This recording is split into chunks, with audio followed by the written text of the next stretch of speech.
Miniature Landscape Hobbies is proudly supported by these sponsors.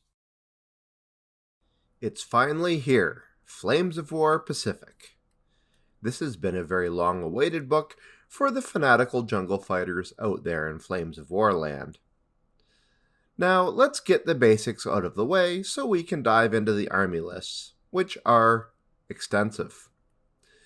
This supplement covers 1942 to 1943, so it's a mid-war book. If you want to fight the Battle of Okinawa or any of the actions from the desperate closing days of World War II, you'll need to wait. But don't worry, there's tons in this book to keep you playing Flames of War in this exciting setting. The forces detailed include the Japanese, of course, the US Marines, the US Army, British and Indian forces, and last, but definitely not least, the Australians. The book itself is huge, 175 pages, and it needs to be this way to cover everything. Despite the amount in the book, no corners have been cut, and the usual high-quality historical background information is included. Because of the size of the book and the nature of the units included, this review is going to be a highlight reel rather than a deep dive. Where the Allied forces are concerned, a lot of the content is likely already familiar to Flames of War players, though there are some interesting rules tweaks to reflect the fact that this is the Pacific theater and not Europe. I don't think we need to dwell too much, though, on most of the mid-war units for the Allies, because we've seen things like Sherman tanks many times before. The Japanese forces, of course, though, are completely new, so we'll zoom in on these.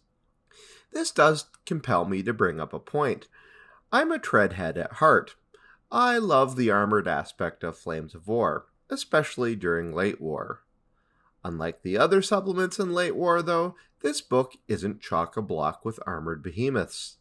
But what it does have is a ton of options to switch it up and to change the focus of your games onto the grunts and the infantry. So, now it's time to get down to business. First up are the Japanese forces, and we need to introduce a couple of new rules here. The most important of which is Banzai. This is the major rule that defines the Japanese forces. It allows units to assault up to 6 inches instead of the usual 4, while modifying their save from defensive fire from 3+ to 4+. At first glance, this would seem to be a negative effect, but the result is that Japanese infantry cannot be forced to fall back from defensive fire, although at the same time, they also can't choose to fall back. The next major rule is duty to the end. This affects armor, as it enables tank teams to shoot machine guns in defensive fire when the vehicle is bailed out. Bailed tanks can also fight back in assaults. This is unlike any other rule I've seen in Flames of War before, and it'll really change the flavor of how armored formations work. Beyond this, Japanese units get some changes to night attack and can fire artillery barrages with fewer guns without a penalty. The first tank formation we see for the Japanese forces is the Type 97 Haicha.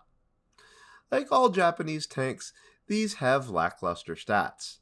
This is a medium tank that you can upgrade to a relatively decent 47mm gun, but they're at front armor 3 and being hit on a 3+, with overworked, these guys aren't going to provide much opposition to Allied forces that are armed with things like Shermans or T-34s. Fortunately, to offset all this, Japanese tanks are quite cheap in terms of a points investment, and they can come in fairly substantial numbers, though we're not talking Soviet quantities here. The Type 89 is next, which is really just a cut-rate Type 97.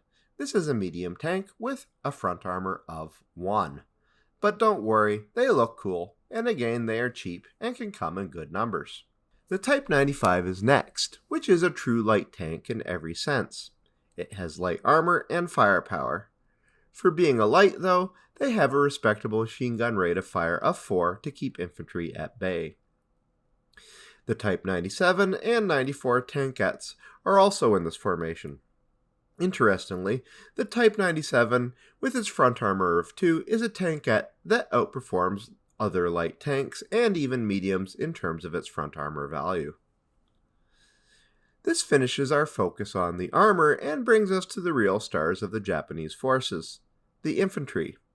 These come in two basic types, regular infantry and naval infantry. The regular infantry are no joke. They have sterling stats, and you can upgrade the units with some mortars and anti-tank rifles and even MGs. But laying down withering fire isn't what these troops are for. They're relatively cheap and come in large units. Again, not really Soviet large, but large enough.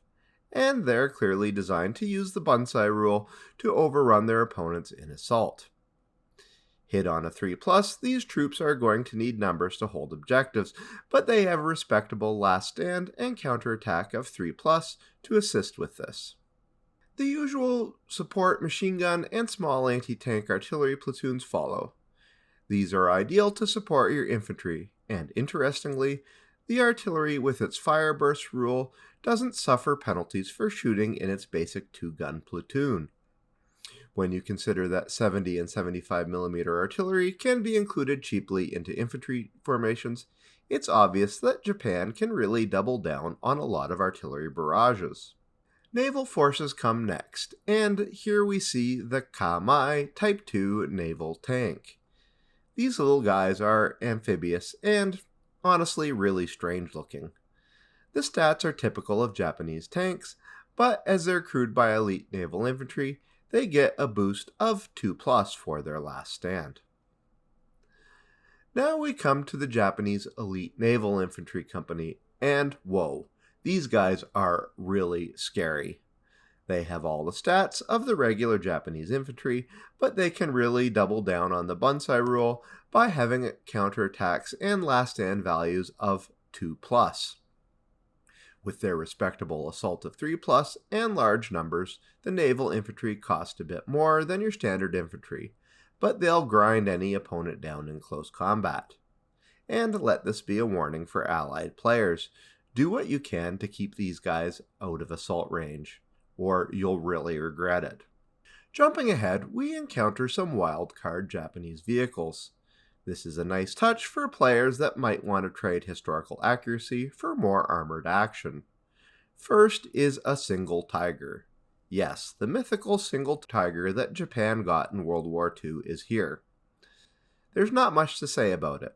In mid-war, Tiger 1s are scary, so now Japan has one, and this can scare you too. Second is the Type 4 Chi, which, as I understand, was to be a fully modernized Japanese tank that never really saw service. The stats for this tank are really good, front armor 7 and AT 12. Now this is only a wild card, so only one platoon is available, but if you could get them in larger numbers, this would be a serious contender among mid-war tanks. Last is the Type 1 Ho-Ni. This is a 75mm self-propelled gun. Apparently this was actually available, but in such low numbers that it's still a wild card. With front armor 5 and a 75mm artillery piece with AT-10, this looks like a decent all-rounder for any player that's willing to enlist the help of wildcards. Now we come to the next force, the US Marines. These guys have the classic options and equipment available to mid-war American players, but there are a couple standouts here. First is the canister ammunition rule on the M3 Stuarts that they can use with their 37mm cannons. This provides 6 dice with a +1 to hit penalty if the tank hasn't moved, and gives the Stuart a nasty surprise for any charging Japanese infantry. The other standout is, unsurprisingly, the infantry, and more specifically their stats. For mid-war options, the Marines are quite elite, and they're all hit on a 4+. Most surprisingly, the Marines have a counterattack of 2+. With a skill of 4, your typical Marine isn't such a close combat machine, but they're decent, and the 2+ will keep them in the fight. This pretty much ensures that Flames of War Pacific is going to make for some pretty exciting assault phases. The US Army section is next, and these aren't really any different from the mid-war Americans included in the other supplements. They have aggressive to hit values and a skill of 5+, and this is very typical of the time period.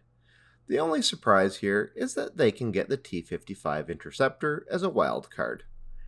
I'm pretty sure we've seen this vehicle before. With Seek, Strike, and Destroy and a 3-inch gun, we're looking at a lighter M10, perfect for ambushes. Moving on, we come to the British and Indian forces. We're not going to dwell too much on the British options. These are the same dependable units mid-war British players are used to. The new stuff here relates to the Indian Rifle Company. Equipped like mid-war British troops, these guys stand out because of their 3+ fearless motivation. A 3+ is substantially better than the 4+ we encounter with the other British units, making Indian forces very appealing as defensive troops, and they should be awesome at holding objectives, as they're just that much less likely to be pinned or fail a last stand check.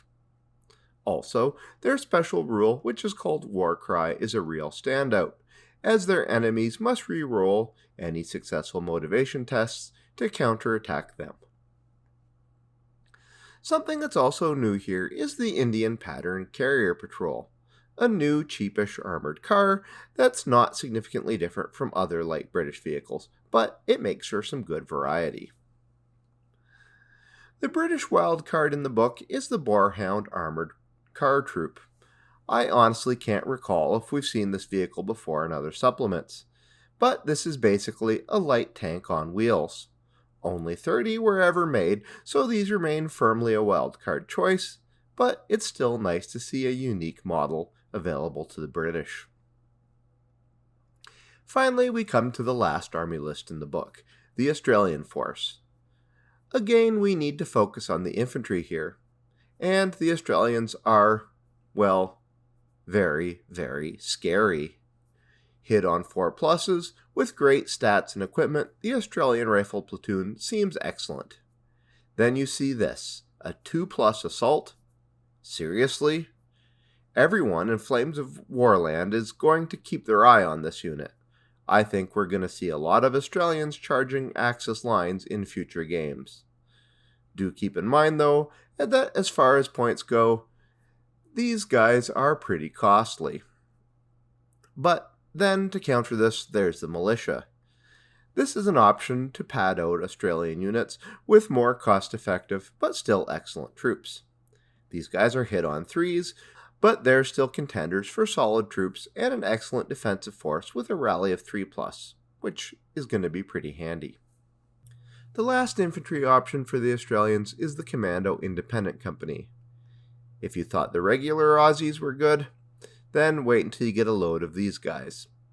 They're basically like the other Australians, but they add fearless to the mix, and this will make them pretty resilient. And yes, in terms of points expenditures, these guys are more expensive. But small elite armies means less painting. Finishing off the Australian list, we see they don't get a wild card, but they do get a whole new tank, the Sentinel. Hit on a 4+ with front armor 6, these seem like a really great tank. You can mix the 6-pounder version with a 25-pounder armed Sentinel. But for mid-war, the 6-pounder with its AT of 9 is just fine, especially if it's fighting Japanese armor, which we all saw earlier. This concludes the Army List tour. After this, you get some cool Pacific-themed scenarios, including a beach landing with obstacles and fortification rules. And that wraps it all up. So, what do I think of this book? Well, I think it's really cool. As far as supplements go, I think that the armor featured in Flames of War sometimes diverts the attention away from the cool options for infantry. And this book in general, and the Pacific Theater in particular, gives players a chance to fix that. In the dense jungles, the armored behemoths we're all used to on the western and eastern fronts are just not as practical, and this gives away to the importance of the lone soldier with his rifle. So break out your fine scale brushes and magnifiers, because when the Pacific for Flames of War hits the shelves at your friendly local game store, you can rest assured that you're going to find yourself bitten by the infantry painting and gaming bug. Thanks for watching. Please remember to like, comment, and subscribe, and consider joining my Patreon for awesome deals and perks. Or use the miniature market link in the video description to pick up your new Pacific models for Flames of War and support my channel while doing it. See you next time for more miniature gaming, painting, and diorama videos. But most importantly, until then, remember to keep building life in miniature.